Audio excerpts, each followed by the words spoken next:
दूसरा इख्तलाफ किधर हुआ? दूसरा इख्तलाफ उनसे हुआ जनरल फैज़ के ऊपर। अब मैं आज सारी कौम के सामने रखना चाहता हूं जो हकायक क्या थे।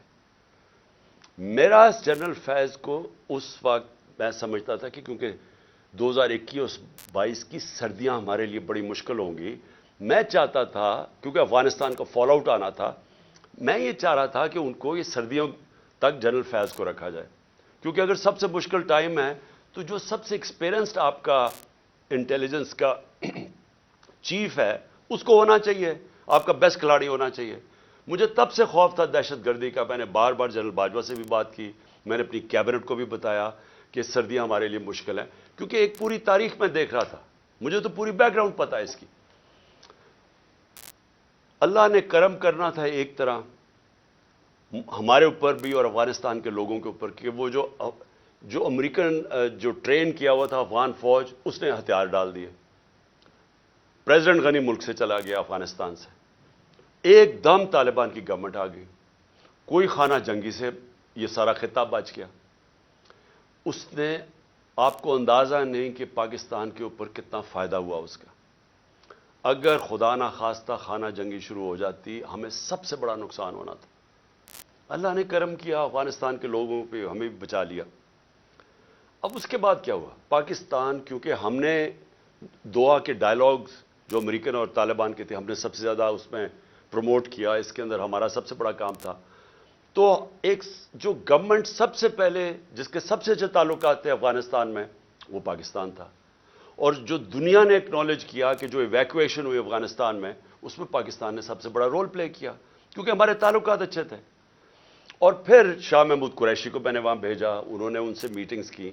हमारी कोशिश ये थी कि 2500 किलोमीटर का हमारा बॉर्डर है अफगानिस्तान के साथ। हमारे ताल्लुकात अच्छे होंगे तो ये जो 3 किस्म के दहशतगर्द पाकिस्तान में ऑपरेट कर रहे थे, BLA, TTP और फिर आइसिल, तो हमारी कोशिश ये थी कि हम उनके साथ, अगर वहाँ स्टेबल गवर्नमेंट आ जाए तो पाकिस्तान बच जाता है दहशतगर्दी से।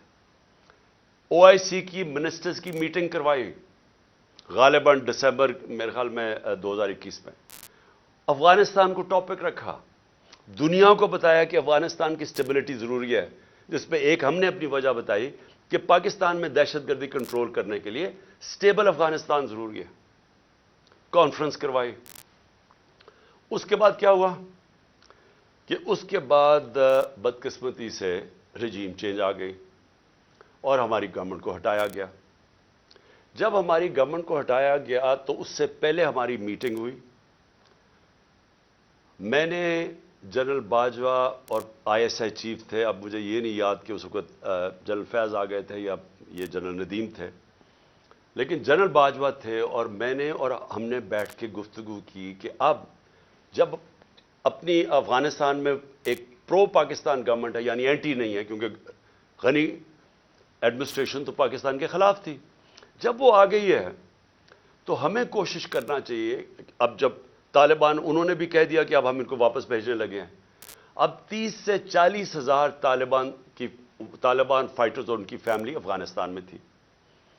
तो हमारी मीटिंग हुई और हमने सोचा कि अब इनको क्या करना है।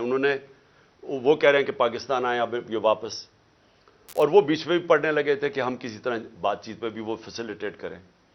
अब डिस्कशन ये हुई, क्योंकि ये जो सिक्योरिटी इश्यूज है वो तो हम बात करते थे जनरल बाजवा और ISI से। जब हमारी बात हुई तो दो हमारे, ख़ास तौर पे दो की मैं बात कर रहा हूँ, 3 जो एक और हमारे ब्यूरोक्रेट थे जिनको कबायली इलाके का अंदाज़ा था, जो सर्व कर चुके थे, और हमारे नूरुल हक कादरी साहब जो खैबर एजेंसी से थे, और वो मुराद जिसने सारी जो स्वात के अंदर पूरा ऑपरेशन हुआ था तालिबान। तो इन्होंने बैठ के बड़ा खदशा बताया कि देखें जब वो आएंगे तो उनकी सेटलमेंट कैसे होगी, क्योंकि बड़ा मुश्किल होगा, लोगों की दुश्मनियां हैं, कत्ल किए हुए हैं आपस में, और इन्होंने, तालिबान ने, तो वो बड़ी तशवीश थी।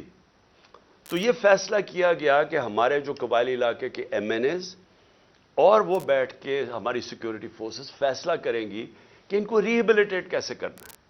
ये भी सोचा कि इनके लिए पैसे खर्च करेंगे, क्योंकि दो ही है ना, या हम उनको मार दें सारों को खड़ा करके, और या फिर उनको सेटल करें और उनसे कोई एग्रीमेंट करें। ये तो, इसके अलावा तो तीसरा कुछ नहीं था। तो हमने उनसे ये बात हुई और वो बदकिस्मती से बात आगे बढ़ी नहीं, क्योंकि और चीज़ें आ गई। اور آپ سب جانتے ہیں رجیم چینج کے اندر اور چیزیں آ گئیں. اس کے بعد ہماری گورنمنٹ چلی گئی. 2022 کی جون کے اندر ملاکنڈ کے اندر مسئلہ آ گیا سوات کے اندر.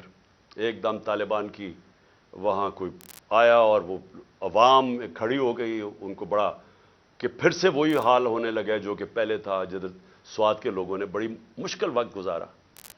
تو تب تشویش ہوئی اور میں نے جون کے اندر پھر میٹنگ کی اپنے پختونخوا کے ایم این ایز اور ایم پیز کے ساتھ.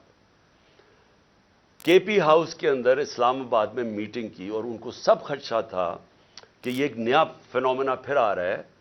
یہ جو طالبان آ رہے ہیں وہاں سوات کے اندر جو ہو رہا ہے, اور پھر لیٹرز لوگوں کو آنے شروع ہو گیا کہ پیسے کے. اور پھر ہمارا ایک ایم پی تھا, اس کو گولیاں لگیں وہاں دیر کے اندر. تو سب سے میٹنگ ہوئی اور ان کو خوف تھا کہ یہ ہو کیا رہا ہے. اور پھر ہم نے, کیونکہ ہماری گورنمنٹ تھی کے پی میں, ہم نے انہیں کہا کہ آپ بات کریں وہاں کے کور کمانڈر سے اور کوئی اگریمنٹ کریں کہ یہ کیا ہو رہا ہے, یہ فینومینا کیا ہے, کیونکہ سمجھ نہیں آ رہی تھی. لیکن اس گورنمنٹ نے کوئی ان کو سمجھ نہیں تھی کرنا کیا ہے, نہ ہی ان کی کوئی توجہ تھی وہاں. انہوں نے جب جون میں وہاں سے خدشہ ہوا کہ یہ ہو رہا ہے, یہ کیا فینومینا ہے, کیونکہ بارڈر تو گورنمنٹ کے ہاتھ میں نہیں ہے پختونخوا کے, تو ان کے اندر کوئی کسی کو نہ سمجھ تھی نہ کسی کا انٹرسٹ تھا. عجیب عجیب سی ان کی مزاحیہ سٹیٹمنٹس آئیں اور وہ ایشو وہیں کا وہیں رہ گیا. اب یہ ایشو آہستہ آہستہ بڑھنا تھا, اور اب جدھر یہ پہنچ گیا ہے, مجھے اب ہوا کیا, جب پولیس پہ جب یہ اٹیک ہوا مسجد کے اندر, تو ابھی وہ لوگ, وہ بیچارے جو, میں پھر سے آج سب کے سامنے, ہم سب کو تکلیف ہے کہ جس طرح کی ہم نے وہ سینز دیکھے ہیں اور جس طرح وہ پولیس والوں کے اوپر ایک غصہ اور ایک غم طاری ہوا تھا, وہ ہم نے دیکھا سب نے. تو سوال ابھی یہ پوچھا جائے کہ گورنر کے پی نے ابھی تو لوگوں قبروں میں دفن بھی نہیں کیا, ابھی تو لوگ تکلیف میں ہیں, ابھی تو انالیسس ہی نہیں ہوا کہ یہ ہوا کیا ہے. گورنر کے پی خط لکھ دیتا ہے کہ جی الیکشن کو ڈیلے کیا جائے, ملک صوبے کا صورتحال ٹھیک نہیں ہے. اب میرا یہ سوال ہے کہ جو لوگ یہ اب سمجھ رہے ہیں کہ یہ جو دہشت گردی بڑھائی جا رہی ہے اور جو پہلے سے بھی یہ پی ٹی آئی کی گورنمنٹ کے خلاف ہے اور یہ الیکشنز کو متاثر کر رہی ہے اور یہ الیکشنز ڈیلے کرنے کے لیے, تو گورنر نے تو خط سے یہی اسی طرف لوگوں کو, جس کا نہیں بھی سوچ تھا وہ ادھر چلی گئی ہے. کیا یہ عقل ہے کہ جب تک آپ نے پوری طرح دیکھا ہی نہیں اور پتہ ہی نہیں آپ کو سیکیورٹی سچویشن کیا ہے, سیدھا بیٹھ کے کہہ دیا کہ الیکشن ڈیلے کرو. جو پرو گورنمنٹ کے تجزیہ نگار ہیں وہ بھی شروع ہو گئے کہ جی الیکشن ڈیلے کیا جائے. تو کچھ تو سوچ لیں کہ لوگوں کے اندر جدھر پہلے ہی خدشات ہیں, ایک ٹرسٹ ڈیفیسٹ ہوا ہے کے پی کے اندر. پختونخوا کے لوگوں کو اعتماد چلا گیا ہے کہ یہ دہشت گردی ہے کیا. ہم سب جانتے ہیں کہ پی ٹی ایم کے کیا نعرے ہیں, اور جب پہلے سے خدشے ہیں تو یہ گورنر سٹیٹمنٹ دے رہا ہے کہ جناب الیکشن ڈیلے کر دیں. تو میرا سب سے بڑا سوال اب یہ کہ آج میں اس گورنمنٹ